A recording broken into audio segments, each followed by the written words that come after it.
बिस्मिल्लाहिर्रहमानिर्रहीम, अस्सलाम वालेकुम, welcome back to my YouTube channel. आज का जो हमारा टॉपिक है वो है इन्वर्स ऑफ फंक्शन। तो इन्वर्स हमारे पास मैं आप लोगों को एक एग्जांपल से समझाती हूँ, आप लोगों को अच्छे से समझ आएगी कि फॉर एग्जांपल मेरे पास एक फंक्शन है, ठीक है, ए टू बी मेरे पास एक फंक्शन है। यहाँ पे जो है मेरे पास 1 2 एंड 3 और यहाँ पे है ए बी एंड सी। 1 जो है वो ए को असाइन है, 2 जो है वो बी को असाइन है और 3 जो है वो सी को असाइन है। अगर अब यहाँ पे हमें इनवर्स फाइंड करने हैं, ठीक है। अगर मैं फॉर एग्जांपल यहाँ पे मेरे पास एक फंक्शन है एफ ऑफ एक्स, ठीक है, जो कि मुझे दे रहा है वाई, इस तरह एक फंक्शन है। मतलब कि अगर मैं एक्स की वैल्यू देती हूँ तो मुझे मिल रहा है ए, ठीक है। एक्स की वैल्यू अगर मैं 1 देती हूँ तो मुझे क्या मिल रहा है रेंज में से, मुझे ए मिल रहा है। अगर 2 देती हूँ तो मुझे बी मिल रहा है। अगर 3 देती हूँ तो मुझे सी मिल रहा है। लेकिन अगर मैं क्या करती हूँ कि मैं फिर इसका इनवर्स फाइंड करती हूँ। मैं यहाँ लिखती हूँ ए, कि ए जो है मैंने क्या किया, 1 जब वैल्यू मैंने दी तो मुझे एफ ऑफ 1 जब मैंने दी मुझे ए मिला। अब जब मैं ए को उल्टा मतलब इनवर्स, ये एफ में इधर ले जाऊंगी तो 1 is equal to F inverse of A आ जाएगा। मतलब कि अब मैं ए का अगर इनवर्स फाइंड करती हूँ पिछला वाला कि कहाँ से ये मेरे पास ए आया है, तो मुझे ये क्या देगा, मुझे ये 1 ही देगा क्योंकि ये 1 से ही आया है, ठीक है। तो इस तरह इसको हम बोलते हैं इनवर्स। फॉर एग्जांपल यहाँ पे मेरे पास एक क्वेश्चन है कि क्वेश्चन नहीं सॉरी, इसको देखें कि F of X is equal to Y आ रहा है। अगर मैं एक्स को यहाँ छोड़ के वाई को उधर ले जाती हूँ तो ये इनवर्स ऑफ वाई हो जाएगा। अच्छा, ये इनवर्स ऐसे आता है कि पहले बोथ साइड पे एफ डिवाइड होता है और डिवाइड होने के बाद यहाँ जब ऊपर जाता है तो वो इनवर्स में आ जाता है। सो एफ इनवर्स ऑफ वाई।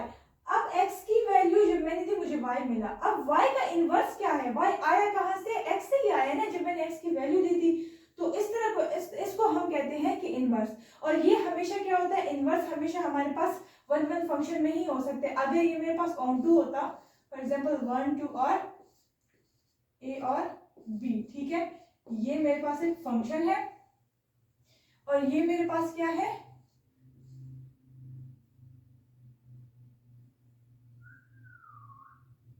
इस तरह एक फंक्शन है, ठीक है। मतलब अगर मैं 1 को 1 देती हूँ तो तभी मुझे a मिल रहा है और अगर मैं 2 देती हूँ तब भी मुझे a मिल रहा है। लेकिन अगर मैं a दूंगी तो इसका इनवर्स मेरे पास क्या आएगा, 2 आएंगे। तो 2 हमारे पास इनवर्स नहीं हो सकते, हमेशा ये हमारे पास वन फंक्शन में होता है, ठीक है।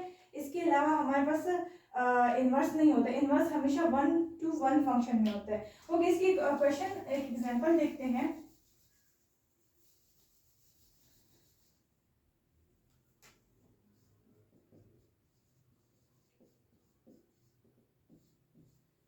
ठीक है, तो ये मेरे पास इक्वेशन है, हमने क्या करना है, यहाँ पे इसका इनवर्स फाइंड करना है।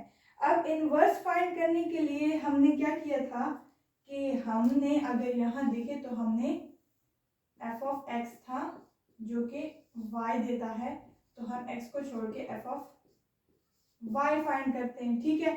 तो ये इसको इनवर्स कहते हैं।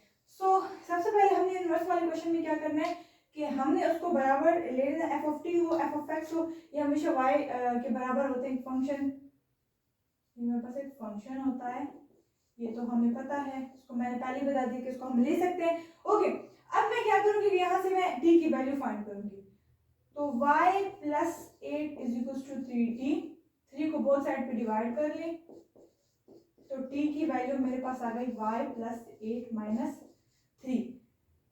अब अगर मैं जो है ये वैल्यू दूंगी t को, ये वैल्यू अगर मैं t को दूंगी तो तभी मेरे पास ही आंसर क्या देगा। फॉर एग्जांपल ये t की वैल्यू मैं यहाँ पुट करती हूँ, 3 इंटू, तो 3 3 कैंसिल, y प्लस 8 माइनस 8 8 भी कैंसिल, तो इसकी वैल्यू इसने मुझे y दी। तो ये रहा इसका इनवर्स, ये इसका इनवर्स है। अगर ये हम यहाँ पे पुट करते हैं तो तभी ये मुझे y की वैल्यू दे रहा है। सबसे पहले मैंने क्या किया कि क्वेश्चन लिया, क्वेश्चन को y के बराबर लिया और y के बराबर लेने के बाद यहाँ से मैंने t की वैल्यू फाइंड की। ये वो इनवर्स है जो कि अगर मैं इस इक्वेशन में पुट करती हूँ, यहाँ पे पुट करती हूँ तो ये मुझे y देता है, y देता है, ठीक है। तो मैंने क्या किया, इसको यहाँ पे पुट किया, ठीक है, 3 की जगह 3 लिखा, t की जगह मैंने ये वैल्यू लिखी -8 लिखा, तो यहाँ पे इसने मुझे क्या दिया, y दिया। तो हमने यही फाइंड करना था कि ऐसी कौन सी वैल्यू है जिसको अगर हम पुट करते हैं तो उससे हमारे पास क्या आता है, y आता है, तो ये उसका इनवर्स होता है। ये मेरे पास यहाँ पे इनवर्स है और इससे इनवर्स से मुझे जो है ना ये y की वैल्यू मिल रही है।